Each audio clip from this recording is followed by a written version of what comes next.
Mr. Patel, are you part of an organization that uses market power for censorship? No, sir.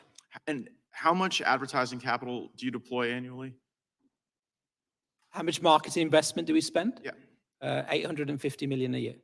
And you said less than 1% of that in the news area, right? Yes, sir. And that's because really your brands don't want to be involved in these caustic news disputes or political disputes. They want to be apolitical in the presentation of their brand. Am I understanding that testimony correctly?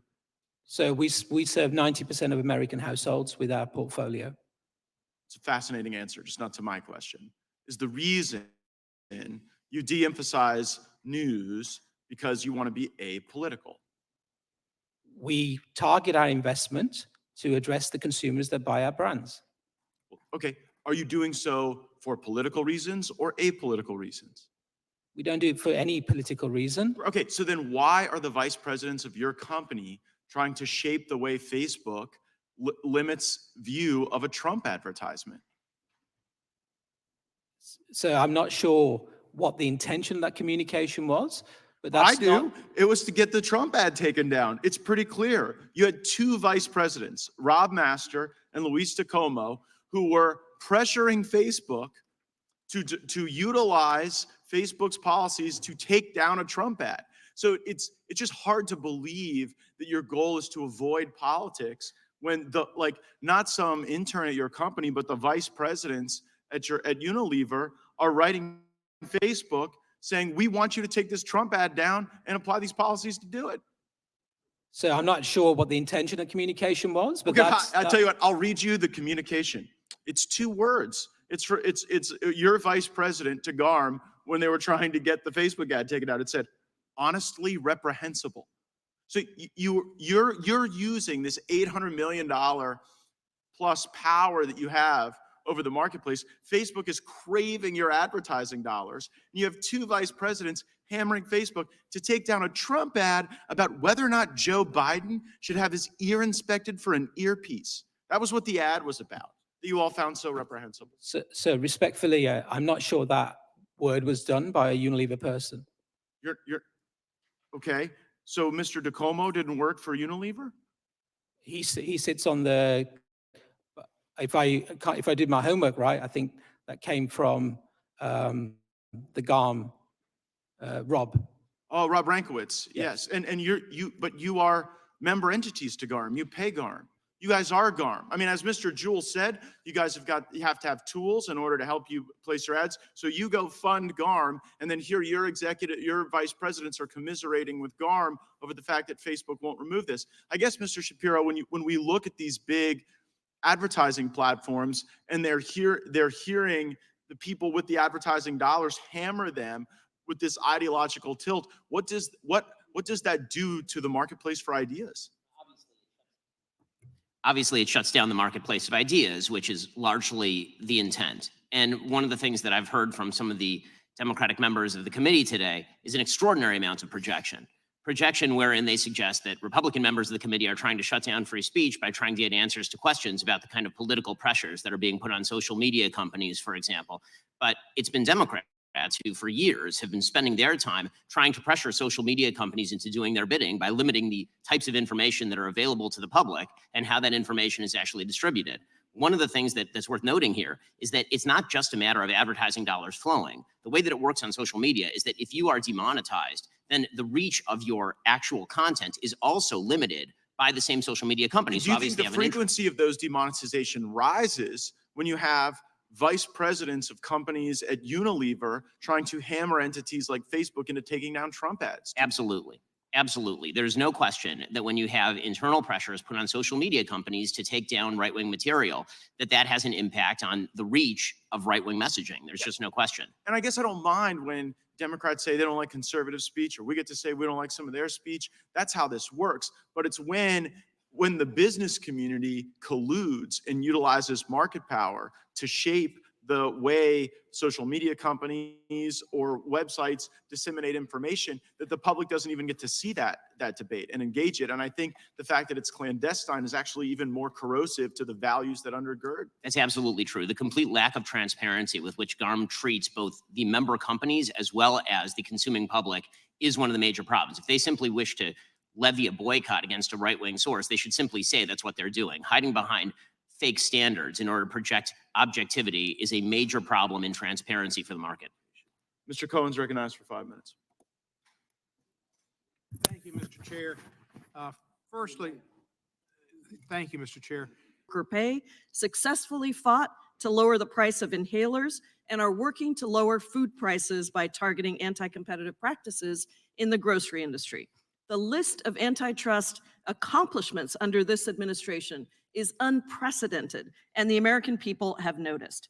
It is unfortunate that this majority has not moved forward with the bipartisan package of antitrust bills that we passed under Democrats in the 117th Congress that would have protected small businesses and consumers across the country as they were demanding to be able to have more competition, to be able to lower their prices, and to protect their ability as small businesses to compete. If we are concerned about the trustworthiness of media, and we want to foster more responsible media, then I would suggest we take up my bipartisan Journalism Competition and Preservation Act. Let's debate that. Let's make sure independent publishers across the country, newspapers and small communities across the country can survive. But that's not what's happening. We've begun to see some colleagues on the other side co-opt the language of antitrust enforcement to target behaviors that have nothing to do with antitrust. I know that the details of antitrust law are confusing, so I want to clarify a few specific legal points in plain English. Professor Waller, as an expert on antitrust law and in plain English, can you explain what kinds of anti-competitive behavior our antitrust laws are designed to prevent? Sure. And as a teacher, I try to explain complex things in plain language, so I appreciate your approach. I can give examples just in the real world. Over the years, the Justice Department has brought criminal antitrust cases against global cartels that have raised the price of vitamins, food additives, and in smaller cases, road building and other expenses that taxpayers bear. This has been a traditional priority of antitrust enforcement.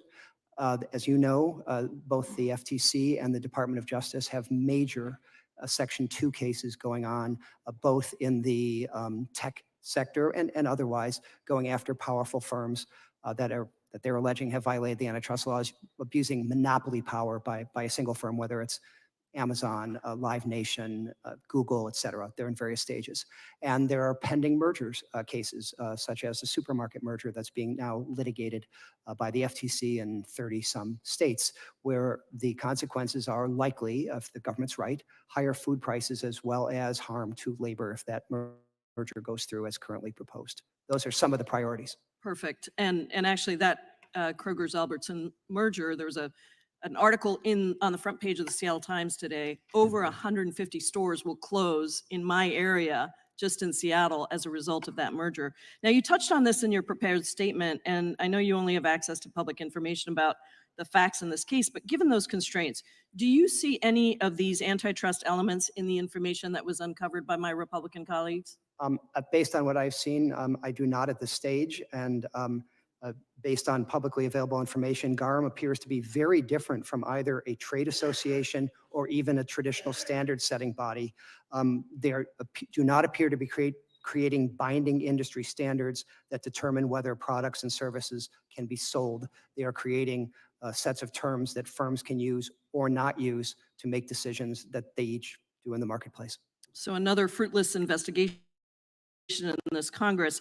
I would also add that Project 2025, the radical right-wing plan for a second Trump administration, calls for more of these ideologically driven attacks on private actors in its section on the FTC, cloaking these culture war attacks in the popular rhetoric of antitrust and market power. On a different note, Mr. Patel, and quickly, how do you think consumers might view your products if they were advertised alongside hateful, vile, or dangerous content like anti-LGBTQ rhetoric, child sexual abuse material, or content promoting terrorism? It would create severe damage to the brand equity that we built for decades and decades. Thank you. In fact, one of our witnesses has repeatedly made hateful and derogatory comments about LGBTQ+ people in the past. Mr. Shapiro has argued that transgender and gay Americans suffer from a, quote, psychological disorder or mental illness, and has denigrated same-sex couples raising children. I and my fellow Americans consider this deeply offensive, hateful, and in fact, an analysis in 2023 found that a network of Facebook pages connected with Mr. Shapiro's website had, quote, Gentlelady's earned over time's expired. 17 million interactions from nearly Gentlelady's time's expired. 13,000 posts with transgender-related. As one of the leading conservative voices in the country, and the country has, in the last couple weeks, talked a lot about and Googled Project 2025. It's one of the most Googled search terms right now. And you're not going to get any censorship from me. So I just wanted to know, from your perspective, I think it would help us understand, on just like a scale of 0 to 100%, how much do you support Project 2025? I think, like President Trump, I haven't looked all that deeply at Project 2025, but it seems that Democrats on this committee, sort of like Peter Pan and Tinkerbell, if they say Project 2025 enough, their presidential candidate becomes alive again. And so, well, let's just talk about pieces of it, and I guess you can tell me if you support it. You probably want less bureaucracy, right? I do. I want less bureaucracy. You want more efficiency. I do. I want more efficiency. You want taxpayer money spent wisely. I do. Congrats on becoming a Republican. Yeah. Yeah. My parents would be proud. Mass deportations, it calls for that. Do you support that part? I support the deportation of any illegal immigrant who's in the United States who is not of benefit to the generalized American public. So if they're picking agriculture that puts food on the tables of everyday Americans, they've never committed a crime inside the United States, they didn't come across with documents, should they be deported?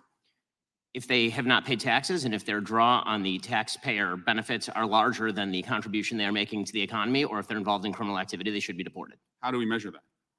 The same way that the IRS measures my income every year. It seems like if the IRS can track down every aspect of every receipt that I've ever submitted, and So they if can do so for hundreds pay- of millions of other Americans, they can do that for illegal immigrants as well, except for the fact that no one knows how many are in the country thanks to this administration. So you would be cool with creating a system where they could pay those taxes if they wanted to, and then stay and work and put food on our table? It depends on how long it would take for them to pay the taxes, and they would also have to go presumably to the back of the line, although I'm not sure why I'm testifying about immigration policy at this point. How about banning the abortion pill? That's part of Project 2025. Do you support that part?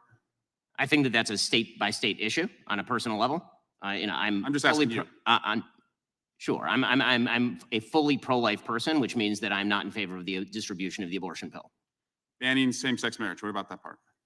I am in favor of traditional marriage between a man and a woman, and I'm perfectly fine with anyone having any sort of voluntary sexual arrangement they seek. That's a different thing from whether the government should attach benefits to that personal relationship.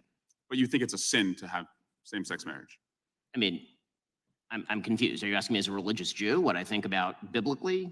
I'm just asking, is it a sin to be gay? Is it a sin to be gay? I mean, how long do we have here? 2 minutes? I mean, if the basic idea is that sexual orientation is up for government regulation, I'm not in favor of the government regulating the private consenting sexual activity of adults. That is a different thing, once again, from whether the government ought to engage in actual benefits for particular sexual arrangements that adults make. But again, just you to me, is it a sin or not? From a religious Jewish perspective, orientation is not a sin, but activity is. That's also the same perspective of most major religions, so far as I'm aware. And how about cutting Social Security? Do you support that part of 2025?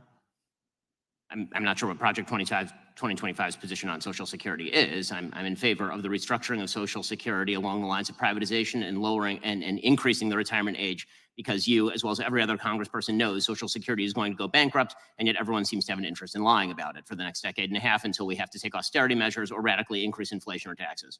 And bans against books about slavery. Do you support that part about? Why would I possibly be in favor of bans about books about slavery? That would be Good answer. absolutely ridiculous. What I am in favor of is the idea that school libraries should be able to make decisions along the lines of what exactly is appropriate for, say, a 7th grader and whether they ought to be treated to cartoons and genderqueer. That's not quite the same thing. And just because we found some receipts, you did say, I think homosexual activity is a sin. Yes, I'm a religious I'm Jew. That's sure true. there's a genetic component. You to found me sexual out. Orientation, but the view of all religious people I know has always been that sexual behavior is something that is up to you. And you said, I may have a desire to sleep with many women, but I do not. I agree with me. Yes, that's true. Congratulations on your, I'm sure it's very hard to restrain yourself. Mr. Chairman, I just want to shift to Alvin Bragg. He was supposed to be here this week, and he's not coming.